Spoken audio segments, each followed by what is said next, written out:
Opinions are free, facts are sacred, but truth is universal. How, in practical terms, can we, for instance, de-escalate the tension? President must see himself as the President of the Federal Republic. We know where the enemy is. 3 places. The Lake Chad Basin, the border area between Nigeria and Cameroon, and then the Sambisa Forest. On TV360, we give you a complete dose of everything. Opinion, facts, and undiluted truth. I hardly believe what politicians say in this part of the world. A new Nigeria is possible, a future is possible. We delve into the issues, dissect it so that you can understand it. Use it to take action. I don't think there's any need for any governor to look for grant for ranching. TV360, dissecting the issues.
Thanks for joining us on News Now at this time. There's 3 of the Edmonds protest in Lagos. Thank you for joining us today on the newsroom. The State Emergency Management Authority of SEMA. So there's going to be one vote woman. The rampant illegal spectrum frequencies. The banks took over the wheels on the Nigerian stock market today as sellers eased.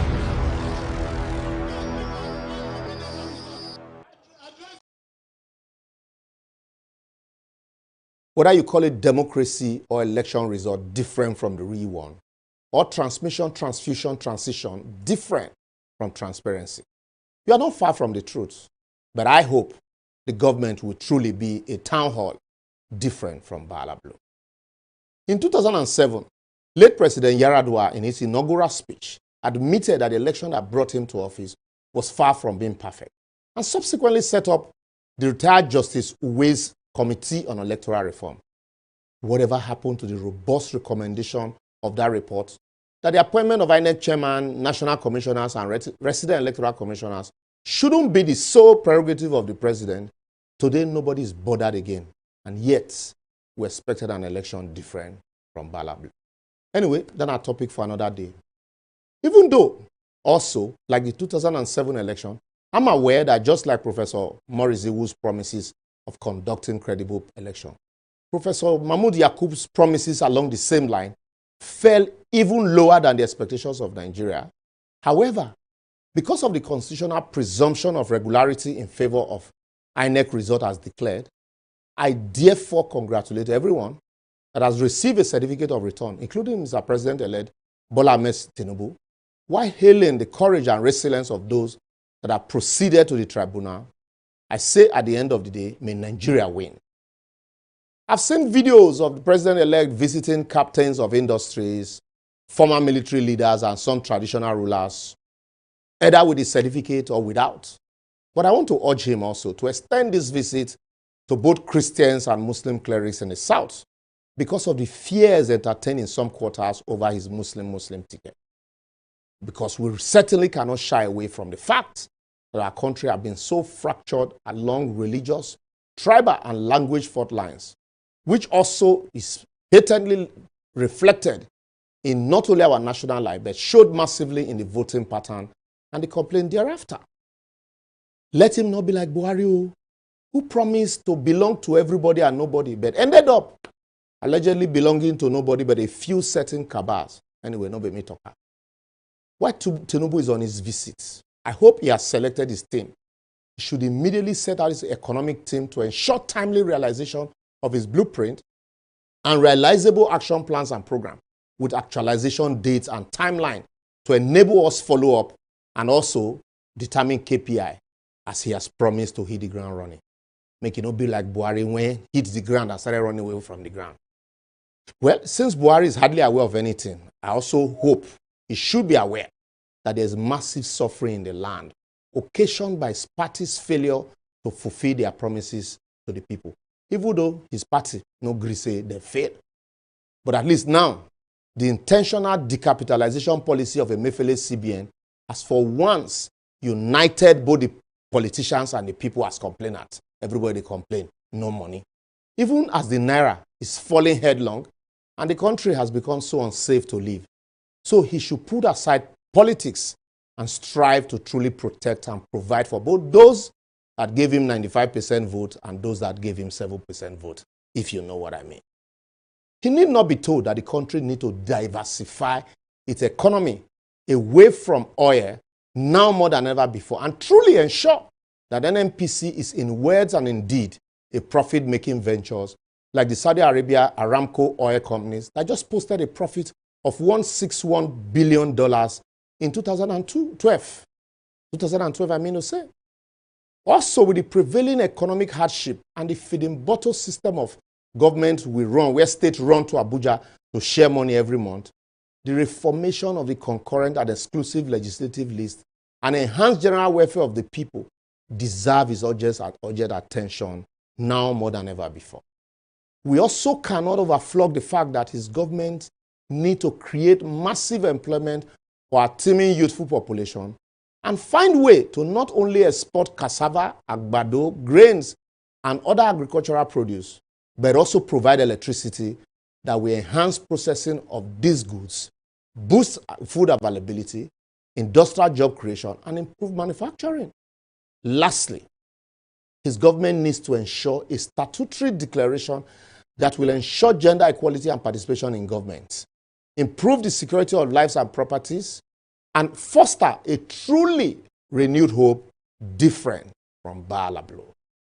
May I also draw his attention to the fact that the undermentioned critical areas of our national lives need serious attention and revamping like yesterday.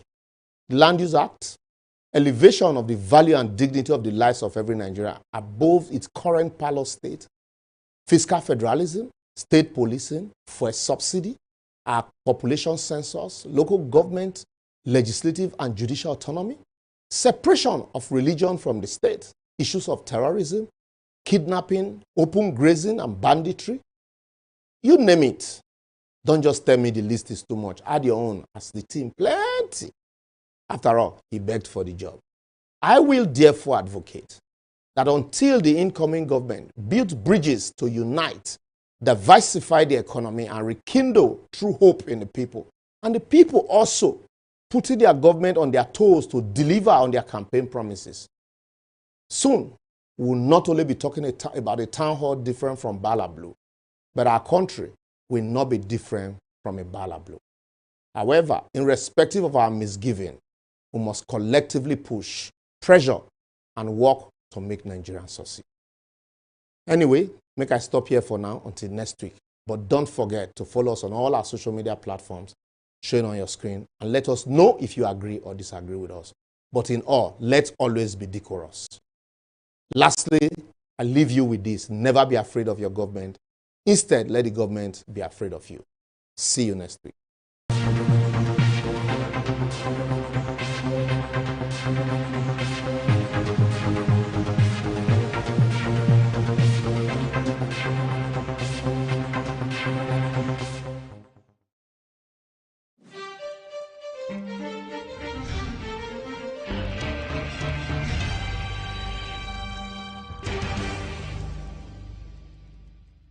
Nigeria's constitution, like America's, begins with this simple and profound idea: we the people.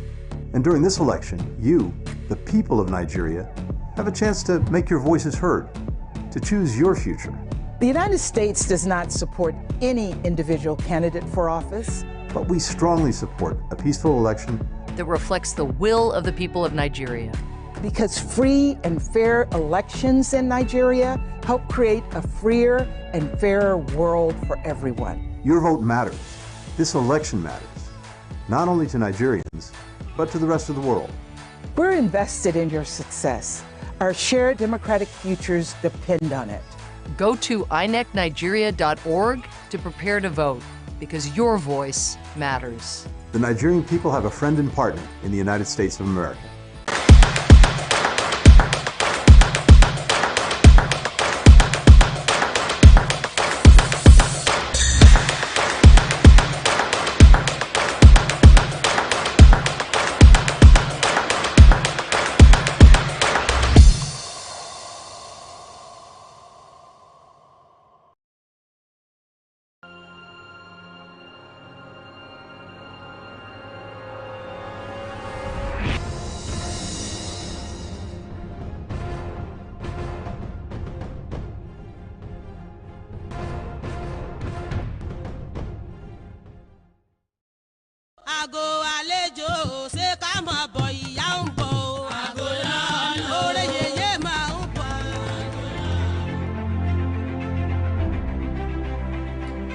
The Osun-Osogbo Sacred Grove in Osogbo, Osun State, southwest Nigeria, is one of the last remnants of primary high forest in southern Nigeria. The site, a natural habitat that has been preserved for over 400 years, has served as both a pilgrim point as well as a tourist center for millions of people who visit the site annually to worship and celebrate the Osun goddess that is believed to inhabit the river that runs through the grove, giving the water the ability to heal and grant wishes of its believers. Osun Grove happened to be a site that we all refer to as a living site. It's a living site just because activities that have been carried out over the years are still performed the way it used to be then. And secondly, it is a site where the worshippers do come to perform every 5th of the day, which means 5 days. They do come. For example, in churches, we go to churches during the week, but on Sunday, we christen it to be, we go to church on Sunday. Likewise, the Muslim goes to mosque on Friday. So despite the fact that the devotees do come interval, but they have a 5 day, which they call Ojose. Aside this, the uniqueness of this site is the name Osogbo was derived from this site. The appellation of the king was derived from this site. From the entrance, one could feel the tranquility that comes with the well-preserved forest. A little further down comes another feeling of an elevated being's dwellings. This is the Osun-Osogbo Sacred Grove, one of the last sacred forests in Nigeria, along the banks of the Osun River, just outside the city of Osogbo, Osun State, southwest Nigeria. In this forest of 75 hectares of undisturbed areas of land, no residential building is allowed, no killing of any kind of animal, no fishing, no hunting or felling of trees. Apart the fact that it is 75 hectares of the core zone and 47 hectares of the buffer zone, is one of its kind in sub-Saharan Africa and the second UNESCO World Heritage Site in Nigeria. The kind of people or crowd that comes around, one will be marveled why this. But it is a festival and a river that people believes in. Because of the sacredness, you can't cut a tree, you can't fish. And if you are not a devotee, there are certain activities you don't do so that you don't blame yourself. The one path that cuts right through the grove is lined on either sides with sanctuaries, illustrations of traditional Yoruba deities and primary high forest. Adekunle Olatunji is the curator and site manager of the grove that has existed for over 4 centuries. On a tour of the sacred forest, Olatunji describes how the name Osogbo came about and what the grove stands for. At Ipole, some kilometers from here is in Iboku. There's an hunter. It's not just an hunter that going to the bush to kill rat, or is a big hunter that hunt for elephants, bigger animals. In one of his sojourn, then from Ikolemu looking for where they can get water, they now got to this site. On getting to this site, he was astounded. We were looking for almost a 40 kilometers from here, looking for water, see large water here. So he decided to go back to inform the king that, my brother, we are hunting, I got to his place and I saw this river. So the hunter then was Oguntimeyin, while the king then at Ikolemu is Laroye. So the two of them came down to the site, seeing what they wanted. So they decided to settle down at the bank of the river. So in one of their trying to rent the tent, a tree now fell into the river. And a voice came out of the river saying, Enyoma Daniel, you have broken my time, but 84 kokwa. So everybody the two of them were so shocked. Who is this person? Simultaneously, the spirit now answered, Oshogbo Pele, Oshoigbo Rola, Oshoigbo Pele, Oshoigbo. That was when they knew they are in Oshogbo. Literally meaning Oshoigbo. So now, they now felt, what is the next thing to do? In Yoruba then, something strange happened, you do divination. During their divination, they wanted to know what's happening. So the Babalawo now said, Osun dwell here. You cannot stay with Osun. So they moved from the bank of the river, moved up. They now built a hut. That hut today is what we call the first palace. And there's these promises between them that we said we should leave this place. As a powerful person, they felt, how will somebody in the river be telling us to leave? So if we are to leave, what will you do for us? And I said, okay, if you are to leave, I will make you prosper. There is no war that will conquer you. Do my bidding, and every year there must be somebody from your lineage to come and bring object of appeasement to me every year. But the grove wasn't always this beautiful and serene. In fact, there was a time it was completely infested with termites until an Austrian artist, Susan Wenger, and her husband Uli Bayer arrived to save the sacred monument. Wenger devoted some 50 years of her life to preserving the forest, and with the help of local craftsmen in the city, she transformed the sacred grove into a sculptural garden with compelling artworks and objects of habitation. Because of them, this 200 acres is now a UNESCO World Heritage Site. When Mama started with the Osun Groves, she started at the area we called Ayedakun. Ayedakun is also part of the groves. Our first two sculptures are still there, where we have Obatala and Yemo. And she did that, not in one place, at the main shrine, Ebu Yamako, and inside the forest, there are the sculptures there that she made. And Mama would do the heart with meditating, like communication with the deity before doing any form of art. And Mama got her inspiration, from there, because she stayed there for a while.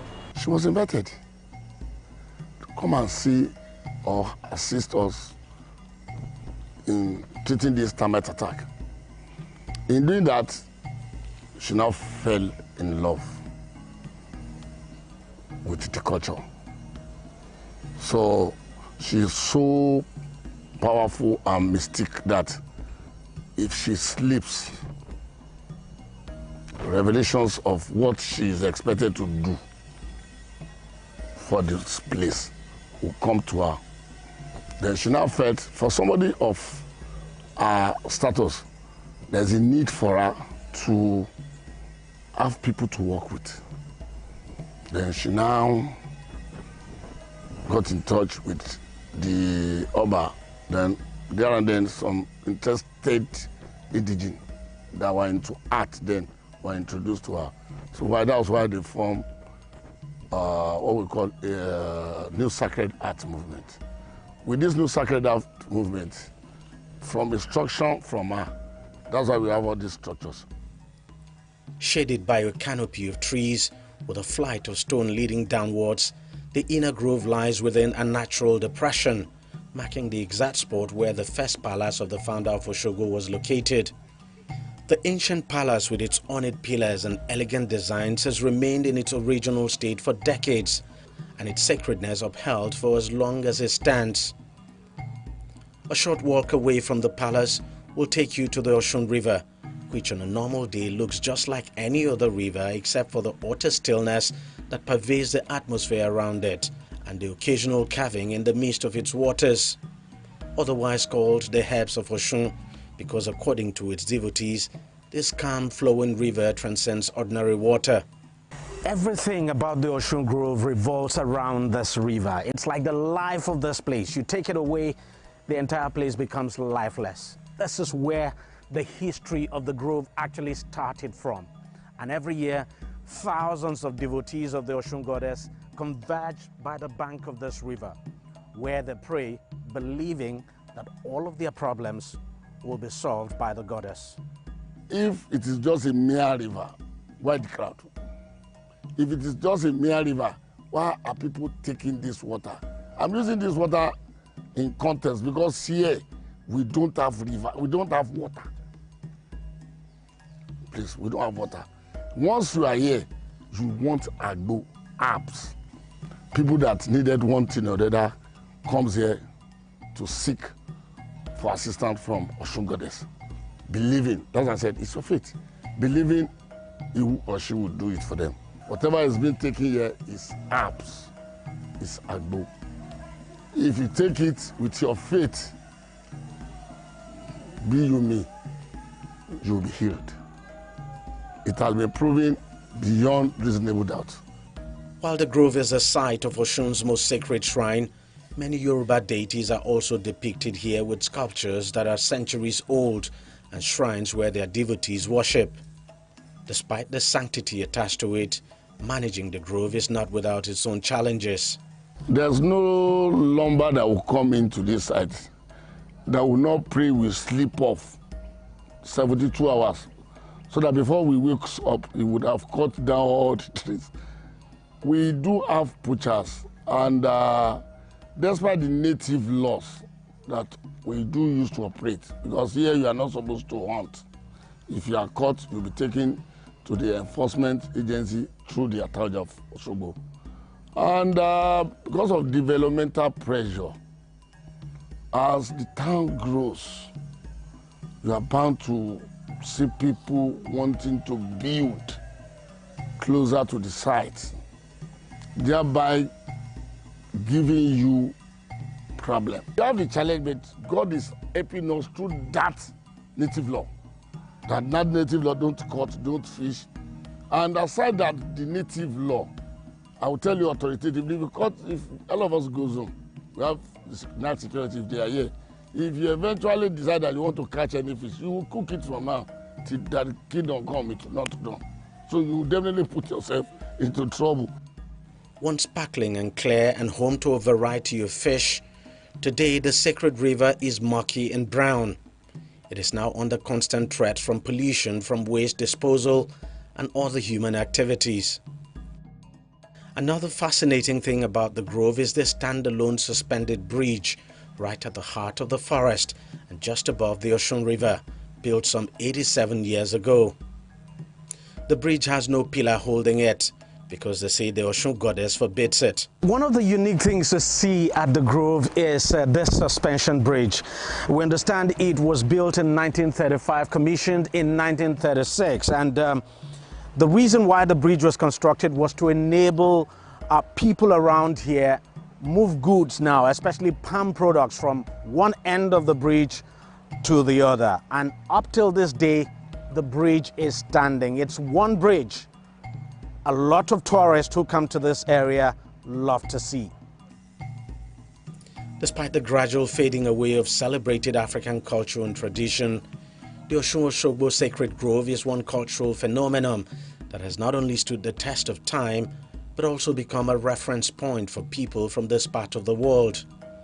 The grove remains more or less pristine, leaving visitors with this sense of peace and a connection to the dwellings of an elevated being and the ancient Yoruba tradition.1957年、私が1歳8ヶ月の時、私の祖父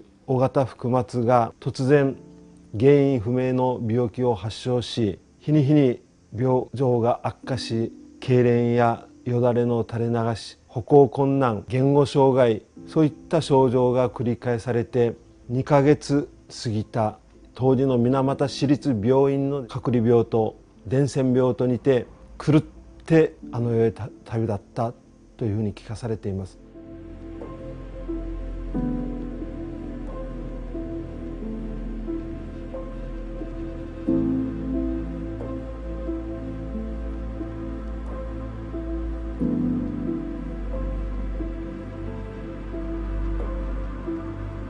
さらには祖父福松が病気を発症したその1週間前に生まれた私の妹ひとみが原因不明の重度の症状を背負ってですね、この世に生を受けた。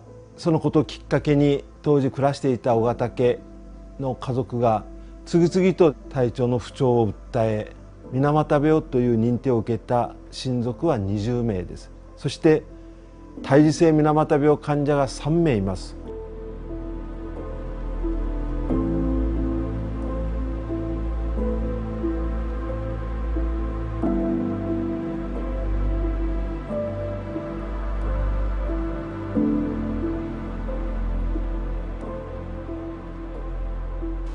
私は水俣病資料館で語り部をしております尾形正美と言います。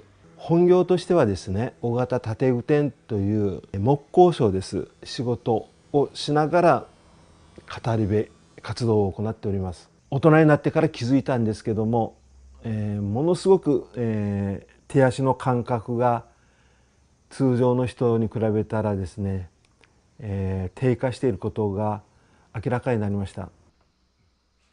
メチル水銀中毒が原因というふうに分かってはいくんですけども、水俣病特有の偏見差別がさらに尾形家に襲いかかったわけです。水俣病はうつるという噂が飛び交ったためにですね、私たちの被害を明らかにすることができなかったわけです。私も物心ついた時から幸せになりたいというその願いの中でですね、水俣病は邪魔だと思うようになりました。家族にも隠し、家庭を持ち、そしてやがて子供が生まれました。女の子でした。娘が大学に向かうその前日だったと思います。私にこんな言葉が書きました。正直に生きなさいと言っているお父さんこそが正直に生きないとね。その娘の言葉がですね、私の胸に突き刺さったような気がしたんです。38歳の時でした。そして私が選んだ道、娘のためにも自分のためにも世の中のためにも、人類が初めて体験したとされる水俣病の被害者であることを明かさなければならない。」。 。 。 。。。。。。。。。。。。。。。。。。。。。。。。。。。。。。。。。。。。。。。。。。。。。。。。。。。。。。。。。。。。。。。。。。。。。。。。。。。。。。。。。。。。。。。。。。。。。。。。。。。。。。。。。。。。。。。。。。。。。。。。。。。。。。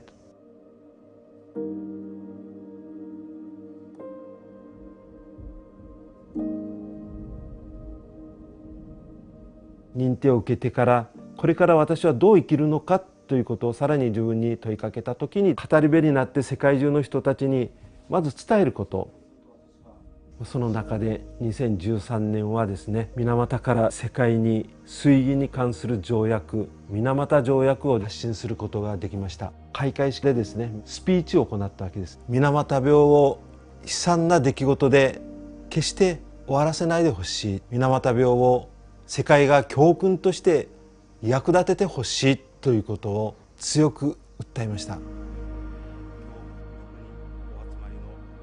界の皆様、ようこそ水俣に。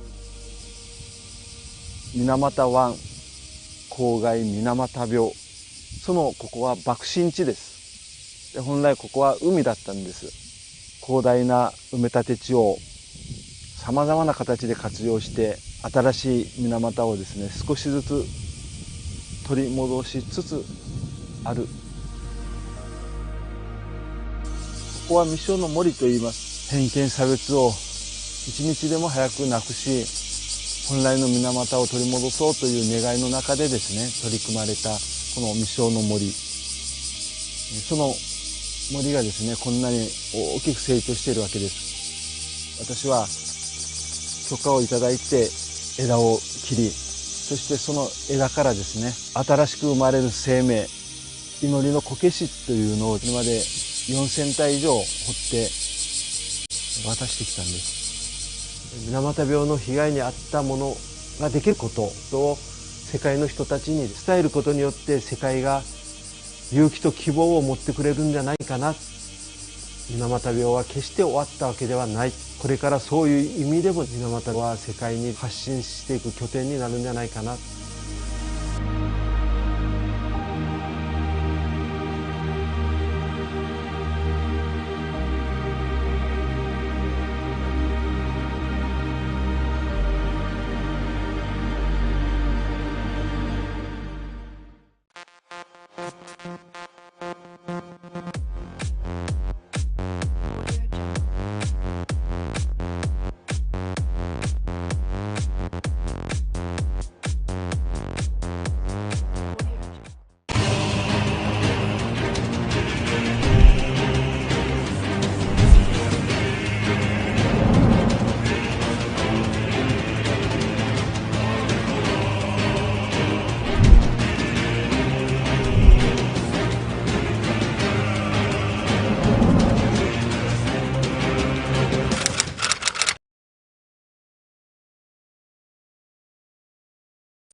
Hello and welcome to News Now on TV360 Nigeria.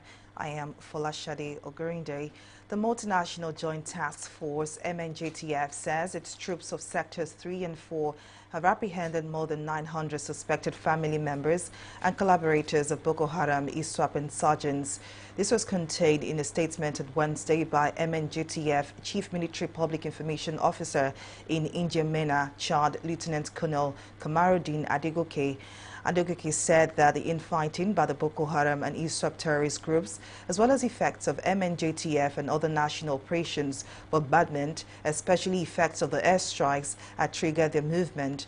He also disclosed that there had been continuous movements of large bodies of people from the Sambisa forest to the Lake Chad Basin within the last 1 month.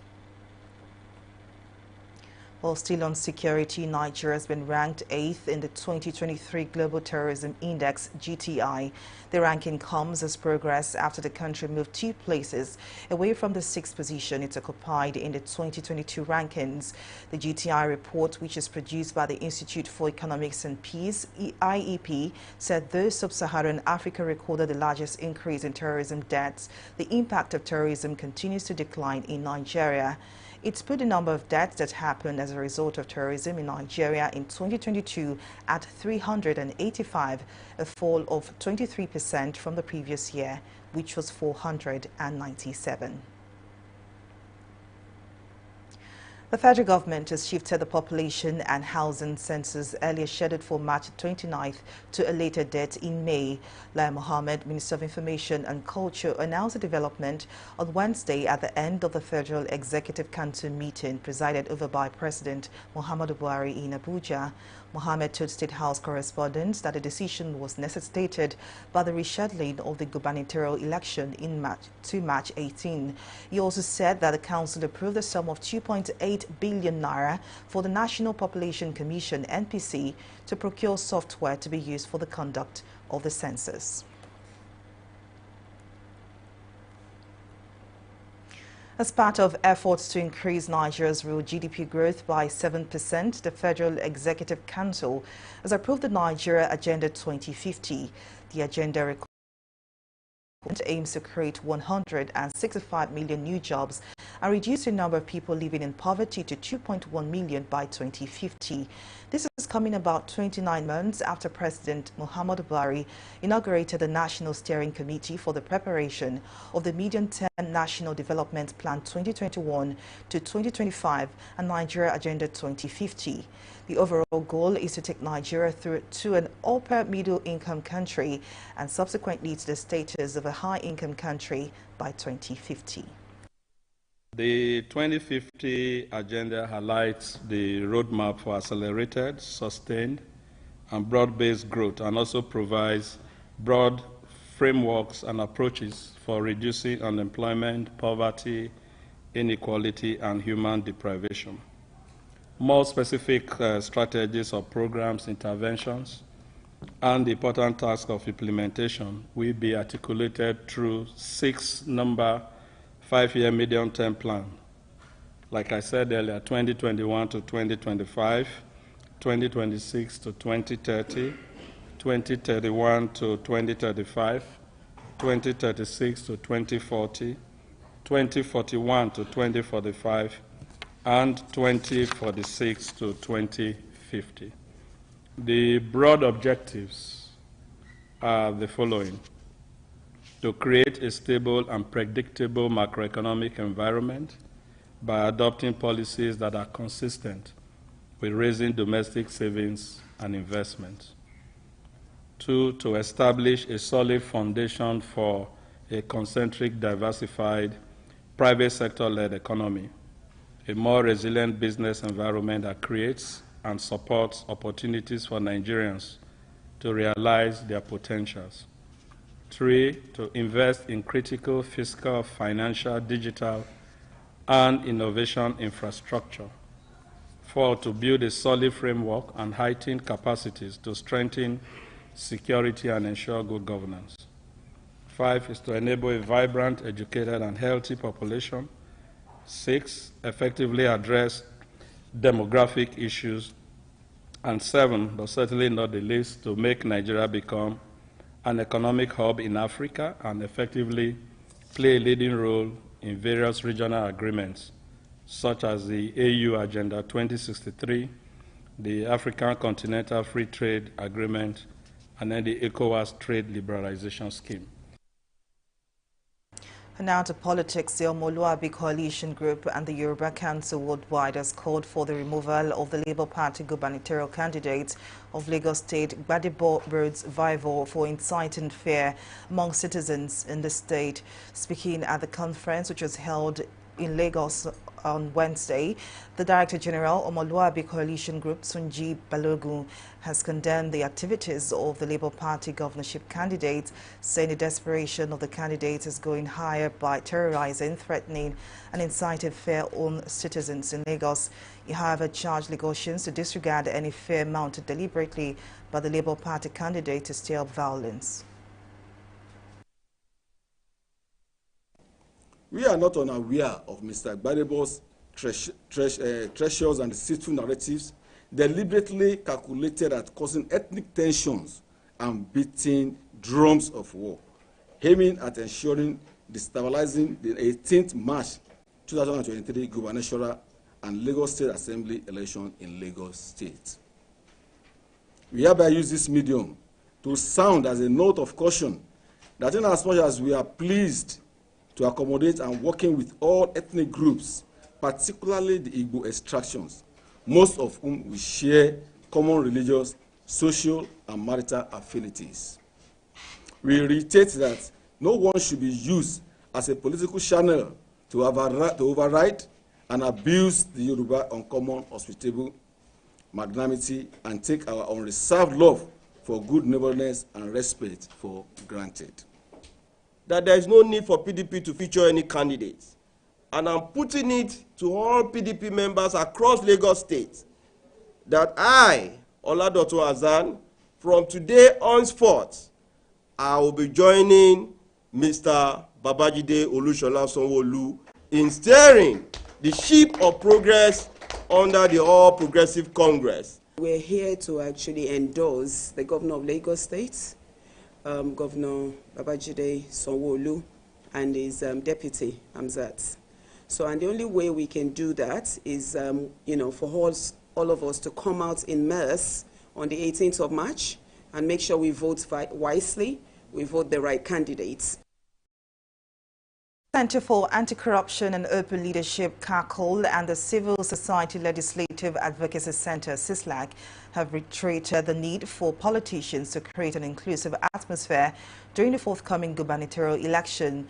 The chairman, Center for Anti-Corruption and Open Leadership, CACOL, Debo Adeniro, made this known during a feedback conference which was held in Lagos on Wednesday, themed prioritizing anti-corruption and social inclusion during the 2023 governorship election in Lagos. Speaking further, Adeniro urged Lagos residents to hold their leaders accountable during and after the election. Most of the political parties actually took us seriously, and they tailored their agenda to suit the purpose of various sectors of Nigerian society. They also promised that they are going to make priority the anti-corruption agenda, that they are going to confront corruption crimes if they won election. And many of them made it part and parcel of their program and manifestos that women, youth, and disabled persons or differently abled people will be mainstreamed into whatever they are doing.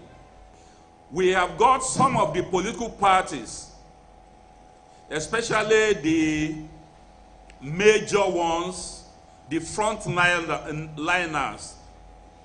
We've got them to assure us that even the budget process will not be done on behalf of the people. That the people at the grassroots will be made part and parcel of the budgeting process.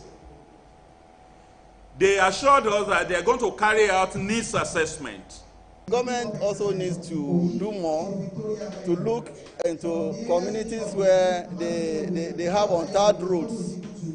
Even if they cannot tar every road for now, they can upgrade them and make them motorable. Following the gruesome murder of the Labour Party candidate for Enugu East Senatorial District, Oyibo Chukwu, just days before the February 25 presidential election, a non-partisan group, Nsukka Professionals Association, have expressed regret that no arrests have been made since the incident. A president of the group, Charles Nwodo, who briefed journalists on Tuesday in Lagos, also raised an alarm over plans by some political gladiators to cause violence during the coming governorship and State House of Assembly elections, especially in Enugu East Senatorial District. Nwodo urged the Inspector General of Police, Usman Alkali Baba, to dispatch a special team of detectives to Enugu State with a mandate to seek out and apprehend all those that are directly connected with the crime, no matter their status or extent of connections in the society. The brutal assassination of the Labour Party candidate for Enugu East Senatorial District in the days preceding the February 25, 2023 elections by individuals who are yet to be apprehended. We are appalled that no arrests have been made and no suspects have been interrogated by the security agencies to date.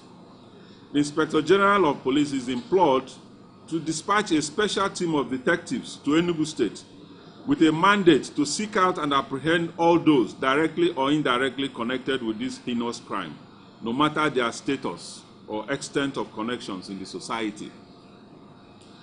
The Nsukka Professional Associations announces a donation of 1 million naira to the family of the slain politician in humanitarian solidarity for their grief, along with all persons of goodwill in Enugu State and Nigeria.